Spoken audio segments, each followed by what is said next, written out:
Please take your seats. Welcome everybody to the conference, the closing conference of CIVICA Research project. This conference will last for 2 days. Today we have the first opening day. And for open the conference, I'm very happy to welcome our President of Sciences Po, Directeur de Sciences Po, Mathias Vicherat, who will welcome you to the conference and open this conference. Mathias, the floor is yours.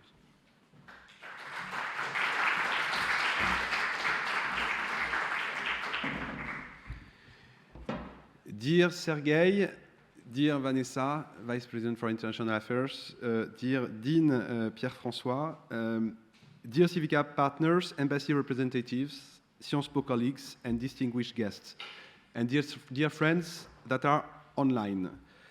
I'm very pleased to welcome you to Sciences Po today for the final conference of the CIVICA Research Project.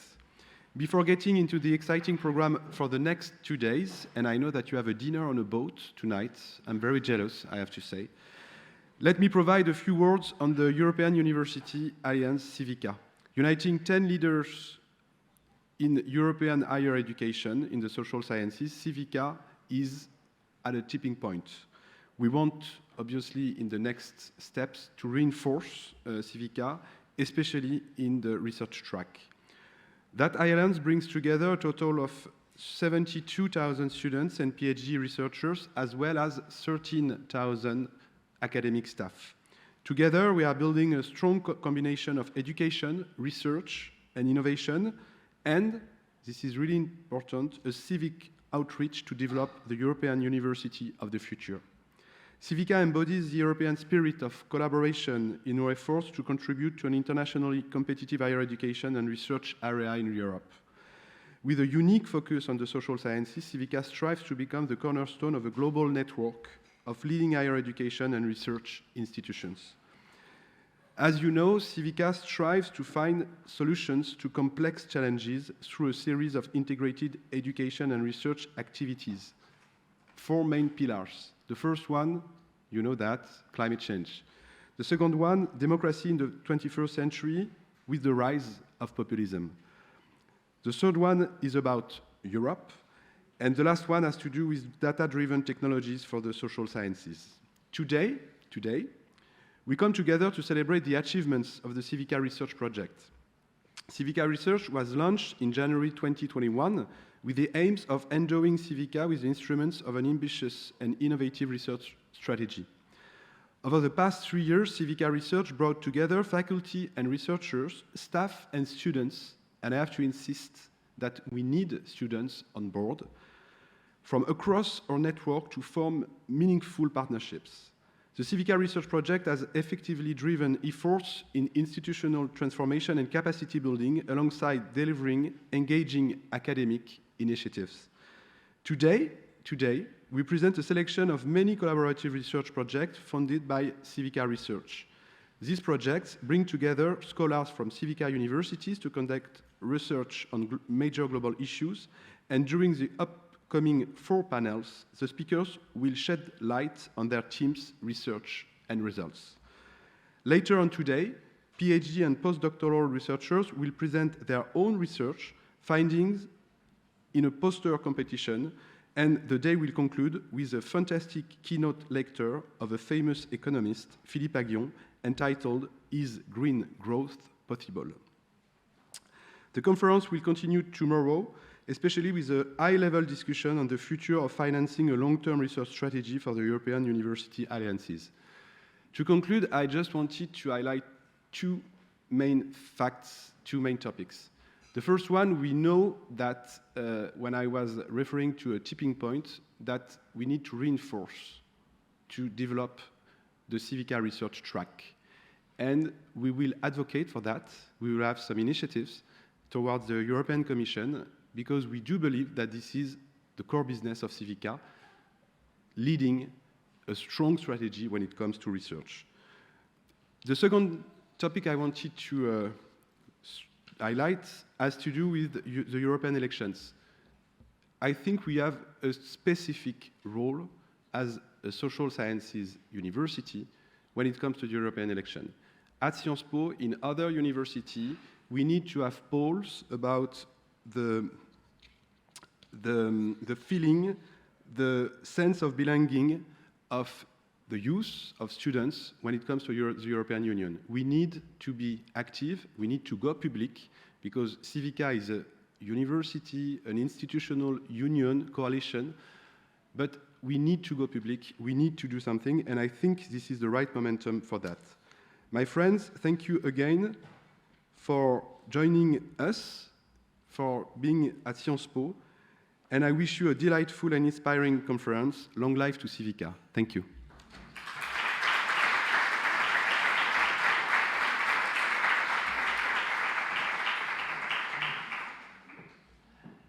Thank you very much, Mathias. I forgot to introduce myself. I'm Sergei Guriev, Provost and a member of a permanent design team, the name we chose before my arrival, so I'm not taking any responsibility or guilt for this modest name that we chose for the group of people in charge of CIVICA research project. And like Mathias, I would like to welcome you to this conference. For me, CIVICA University Alliance is very important, and particularly the research component of CIVICA Research CIVICA Alliance is important because all of us are leading research universities in social science.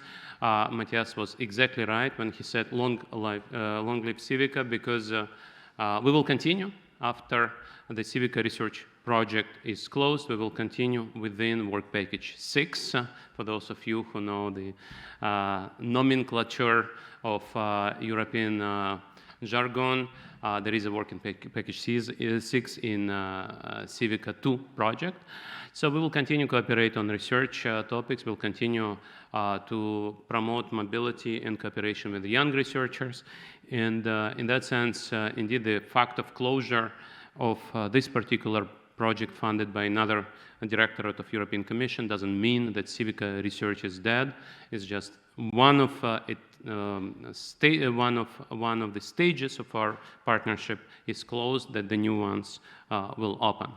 For me, CIVICA research and CIVICA in general, University Alliance, represents something very important for our times and for Europe in particular.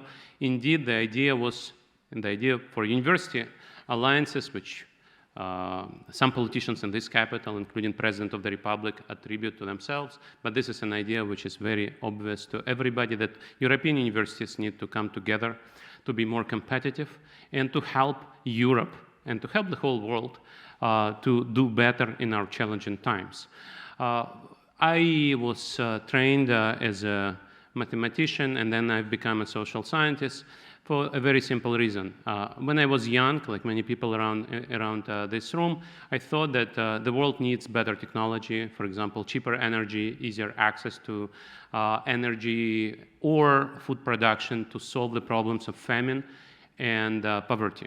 And then when I was growing up, I realized that we do have enough technology and we do have enough food to avoid famine. And the problem is actually not in the absence of technology, not in the inability to produce enough food, but it is in politics, in the structure of the society, in behavioral biases, in economic problems that prevent us from building inclusive and prosperous society. And this is something that brought many of us to social science. And 21st century is the century of social science, because unlike 19th and 20th century, when the challenge was the Industrial Revolution, the problem today is how to handle the fruits of industrial and post-industrial revolution in the way that each citizen on this planet benefits, and in a way that human race is not extinct 100 or 200 years from now. And for this, I think what makes us all excited here to work on social science, on challenges related to the 4 themes of CIVICA Alliance that Mathias mentioned: the crisis of Earth, the challenges to democracy, which come, unfortunately, not only from populists, but also from authoritarian regimes, the challenges related to how we handle the new technologies and how we make sure that new technology serves the society and doesn't undermine our social coherence and democratic institutions, and of course, the challenges to rebuilding Europe. When I started my career, for me, it was very clear that social science in the US is way better than in Europe. In the last 20, 25 years, the situation has changed dramatically. And part of that, I just mentioned to Jean-Pierre, that part of that is due to his work. For young people who don't know, Jean-Pierre was managing ERC, European Research Council, has transformed academic life in Europe. But when we look at data, we see that diversification of academic knowledge in social science on this planet has not really succeeded in terms of building more competitive research centers outside of developed countries. But it did succeed in bringing more researchers back to Europe, in training more researchers in Europe, in building more centers of excellence in Europe. And this is why I think there is hope for building a knowledge which will serve us, serve European nations to handle those challenges of our times. Another thing which happened in the last 20 years, we've seen that despite all the excellence in social science in the US, and probably because of the way research universities function and elite universities function in the US model is not as inclusive and sustainable. There are many things which function much better in Europe, in particular because of the way our university system works. And this is, again, where we see our force in diversity. We see our force in bringing together different perspectives. And that also applies not just to Europe as a whole, but also to our university system. And I think the best illustration for that is indeed the poster session that Mathias mentioned. We just had lunch on the top floor of this building. You saw how different and diverse the PhD and postdoc researchers are in our universities. And this is the future, and this is the hope of our cooperation, that we create a system, we create a confederation, probably closer than European Union, but probably not as close as a unitary state of France.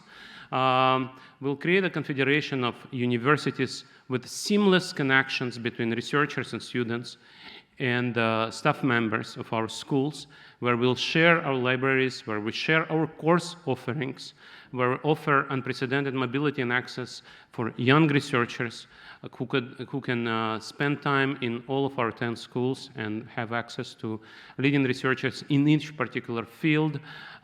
This is the future of European social science. And I'm really very excited to talk about this today, because after 3 years, we've seen how much we have done together. This is something that we celebrate on our website. This is something that we'll discuss in the coming couple of days. And for that, I would like to thank each and every one of you. We'll have an occasion to raise a glass. Even in France, we don't drink at 1 p.m. But we will have an occasion to raise a glass this evening to everybody in this room and everybody outside this room who's worked on this beautiful project and will continue to cooperate. So once again, welcome to Sciences Po for this closing conference of CIVICA Research. And indeed, let's look forward to what we are going to do together in the years to come. Thank you very much.